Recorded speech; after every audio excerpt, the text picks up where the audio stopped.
Salam dan bahagia, kami dari kelompok 9 ingin mempresentasikan tentang segmented reporting, evaluasi pusat investasi, dan harga transfer.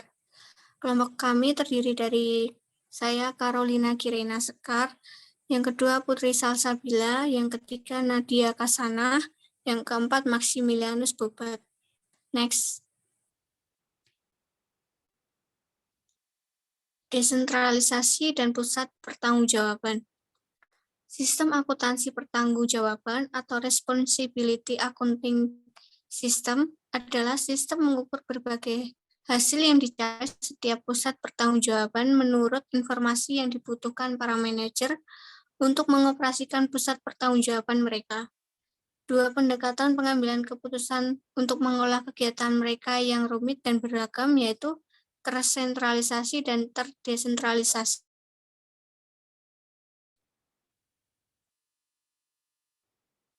Alasan perusahaan melakukan desentralisasi yaitu yang pertama, kemudahan mengumpulkan dan menggunakan informasi lokal. Yang kedua, memfokuskan manajemen pusat. Yang ketiga, melatih dan memotivasi para manajer segmen. Yang keempat, meningkatkan daya saing. Yang kelima, membuka segmen-segmen ke berbagai kekuatan pasar. Next.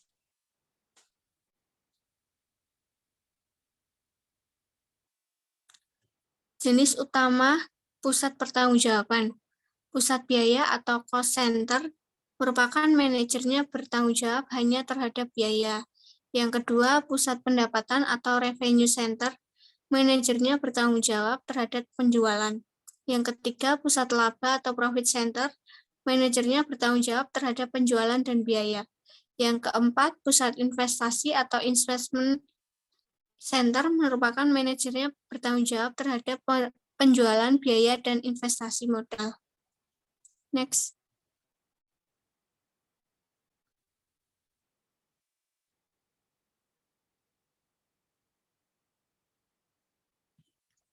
Pengukuran kinerja pusat investasi dengan menggunakan laporan laba rugi variabel dan absorpsi.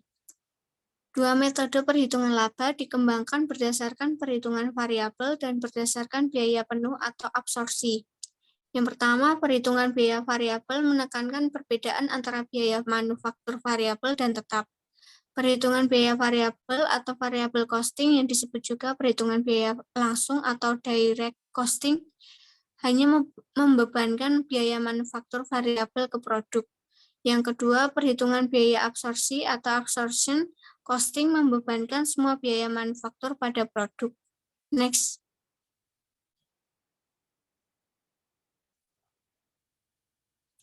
Klasifikasi biaya sebagai biaya produk atau periode menurut perhitungan biaya variabel dan absorpsi. Untuk perhitungan biaya produk, yang pertama ada bahan baku langsung, tenaga kerja langsung, overhead variabel, overhead tetap. Untuk bahan baku langsung, tenaga kerja langsung, overhead variabel. Untuk biaya periodenya, perhitungan biaya absorpsi terdiri dari beban penjualan, beban administrasi. Untuk perhitungan biaya variabel terdiri dari overhead tetap, beban penjualan, dan beban administrasi. Next.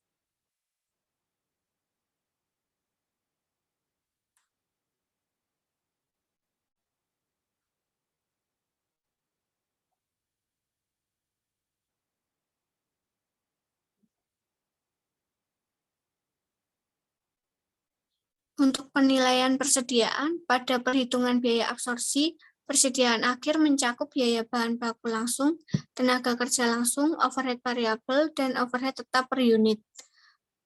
Metode perhitungan biaya variabel, persediaan akhir hanya mencakup biaya bahan baku langsung, tenaga kerja langsung, dan overhead variabel. Yang kedua adalah laporan laba rugi dengan menggunakan biaya variabel dan absorpsi. Metode perhitungan biaya variabel dan absorpsi mengakibatkan angka laba bersih yang berbeda. Perbedaan terjadi karena jumlah overhead tetap yang diakui sebagai beban kedua metode. Beban penjualan dan administrasi selalu dikeluarkan dari laba rugi dan tidak perlu muncul di neraca. Next.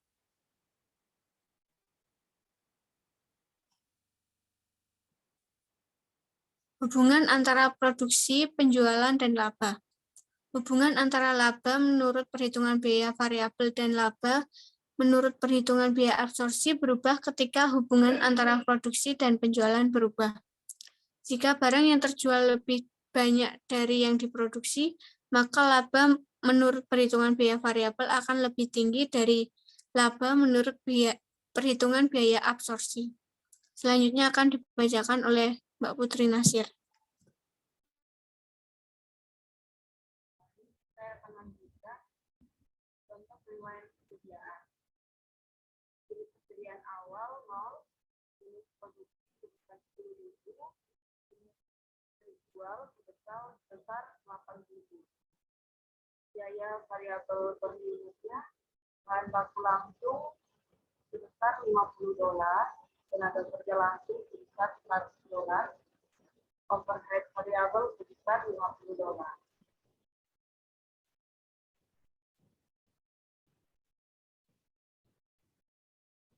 Cost-nya, overhead tetap per unit produksi sebesar $25, penjualan dan administrasi tetap sebesar $100.000.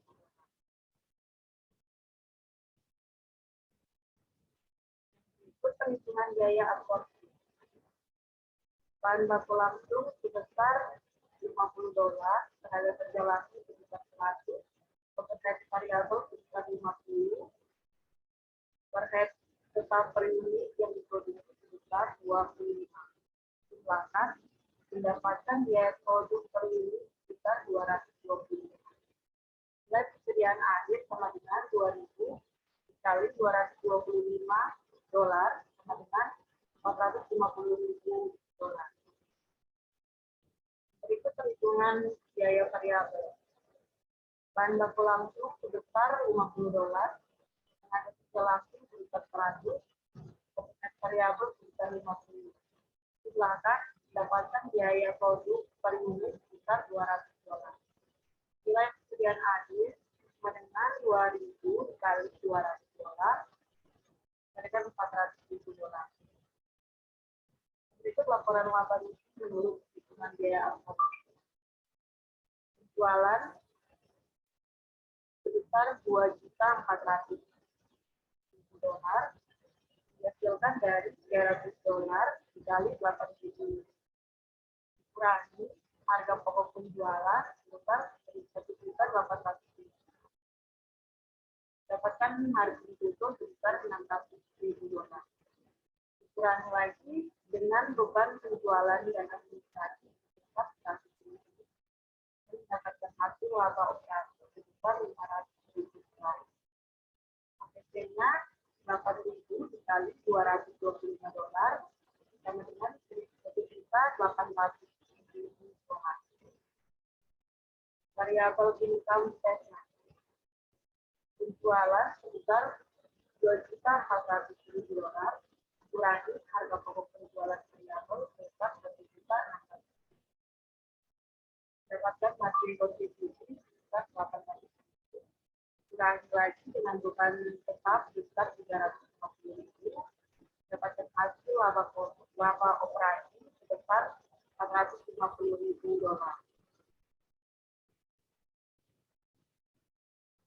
APC variabelnya 8.000 dikali 200. Beban tetap itu $25 dikali 10.000 ditambah 100.000.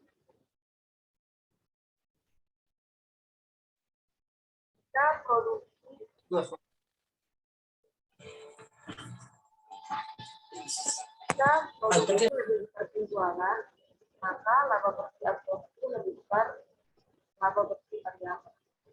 Jika produksi lebih kecil penjualan, maka laba bersih absorpsi lebih kecil laba bersih variabel.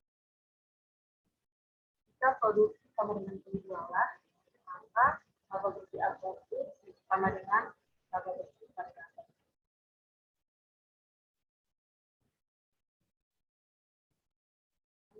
Akan disampaikan oleh teman saya Nadia.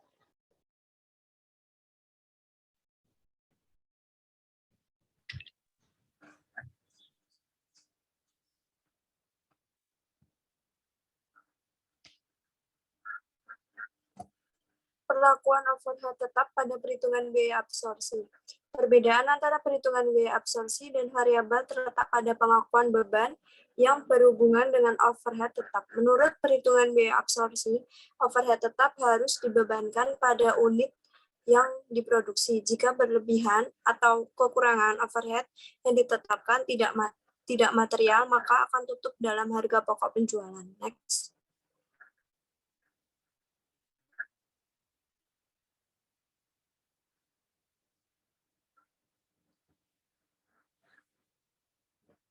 Pengukuran kinerja pusat investasi dengan menggunakan ROI. Pengembalian atas investasi atau ROI. ROI yaitu laba operasi atau aktiva operasi rata-rata sama dengan nilai buku bersih awal ditambah nilai buku bersih akhir dibagi 2. ROI sama dengan margin dan perputaran. ROI sama dengan margin dikali perputaran sama dengan laba operasi per penjualan dikali penjualan per aktiva operasi rata-rata. Next. Contoh, sebuah perusahaan mempunyai 2 divisi, alfa dan beta. Laba bersih alfa sama dengan 600.000 dan laba bersih beta sama dengan 100.000. Alfa menghabiskan investasi sebesar 200.000 untuk menghasilkan kontribusi 100.000 dan beta menghabiskan 2 juta untuk menghasilkan kontribusi 200.000. Next. Penjelasannya, ROI alfa sama dengan 600.000 per 200.000 sama dengan 3, untuk ROI beta sama dengan 100.000 per 2 juta sama dengan 0,5. Misalkan alfa menghasilkan penjualan 300.000. Marginnya 600.000 per 300.000 sama dengan 2, perputaran sama dengan 300.000 per 200.000 sama dengan 1,5. ROI alfa sama dengan 2 dikali 1,5 sama dengan 3. Next. ROI sama dengan pengukuran kemampuan perusahaan secara keseluruhan di dalam menghasilkan keuntungan dengan jumlah keseluruhan aktiva yang tersedia di dalam perusahaan. Keunggulan ROI. ROI mendorong manajer untuk fokus pada hubungan antara penjualan, beban, dan investasi. ROI mendorong manajer untuk fokus pada efisiensi biaya. ROI mendorong manajer untuk fokus pada efisiensi aktivitas operasi. Untuk kelemahan ROI, ROI menyebabkan fokus yang sempit pada profitabilitas divisi. ROI mendorong manajer untuk fokus pada kepentingan jangka pendek dengan mengorbankan kepentingan jangka panjang. Next. Mengukur kinerja pusat investasi dengan menggunakan laba residu dan EVA. Laba residu itu perbedaan antara laba operasi dan pengambilan minimum yang diisyaratkan atas aktiva operasi perusahaan. Dirumuskan sama dengan laba residu, sama dengan laba operasi dikurangi pengambilan minimum dikali aktiva operasi rata-rata. Next.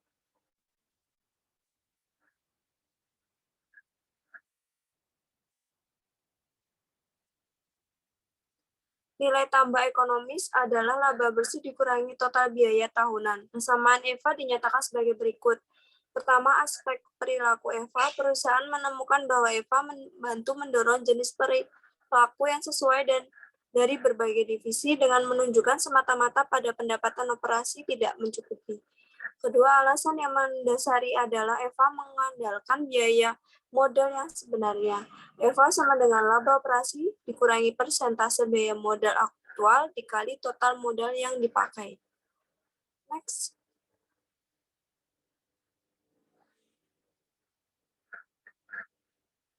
Penetapan harga transfer. Harga transfer merupakan yang dibebankan untuk suatu komponen oleh divisi penjual pada divisi pembeli di perusahaan yang sama. Next.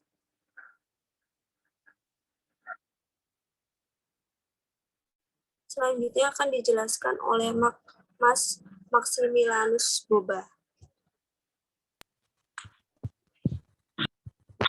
Baik, selanjutnya metode kebijakan penetapan harga transfer. metode harga pasar, metode berdasarkan kos, metode harga transfer yang dinegosiasikan. Harga-harga yang ditetapkan di setiap divisi. Yang pertama, harga transfer minimum. Harga transfer yang akan membuat keadaan divisi menjual tidak menjadi lebih buruk jika barang dijual pada divisi internal daripada dijual pada pihak luar. Hal ini terkadang disebut batas bawah atau floor dari rentang penawaran. Yang kedua, harga transfer maksimum. Harga transfer yang akan membuat keadaan divisi membeli tidak menjadi lebih buruk jika satu itu dibeli dari divisi internal daripada jika barang yang sama dibeli secara eksternal. Hal ini terkadang disebut batas atas atau ceiling dari rentan penawaran.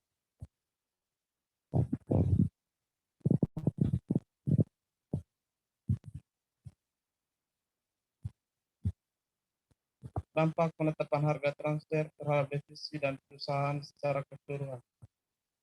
Divisi A. Yang pertama, memproduksi komponen dan mentransfer ke C dengan harga transfer $30 per unit. Yang kedua, harga transfer sama dengan $30 per unit pendapatan bagi A. Yang ketiga, meningkatkan laba bersih dan meningkatkan ROI. Divisi C. Yang pertama, membeli komponen dari A dengan harga transfer $30 per unit dan untuk menggunakan komponen untuk memproduksi barang produk akhir. Yang kedua, harga transfer sama dengan $30 per unit biaya bagi C. Yang ketiga, menurunkan laba bersih dan menurunkan ROI. Pendapatan harga transfer sama dengan biaya harga transfer dampak 0 bagi ABC.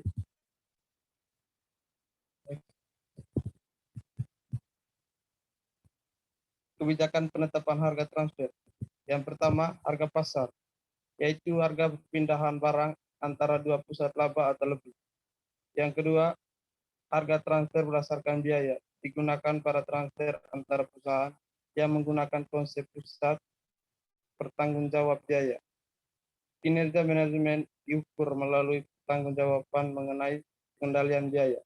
Yang ketiga, harga transfer yang dinegosiasi mencerminkan perspektif kontrabilitas yang inheren dan pusat pertanggungjawaban karena setiap divisi yang berkepentingan tersebut pada akhirnya akan bertanggung jawab atas harga transfer yang dinegosiasikan. Next.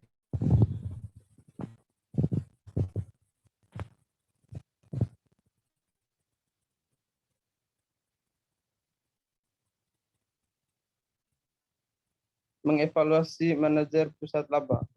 Manajer berhak mengharapkan berlakunya hal-hal berikut. Yang pertama, ketika pendapatan penjualan meningkat dari satu periode ke periode berikutnya, sementara faktor-faktor lainnya tetap, maka laba akan meningkat.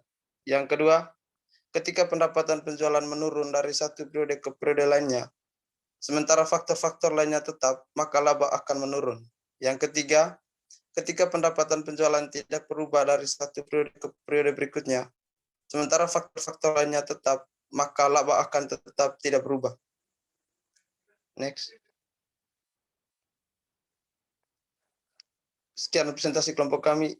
Selanjutnya saya persilakan ke presentasi.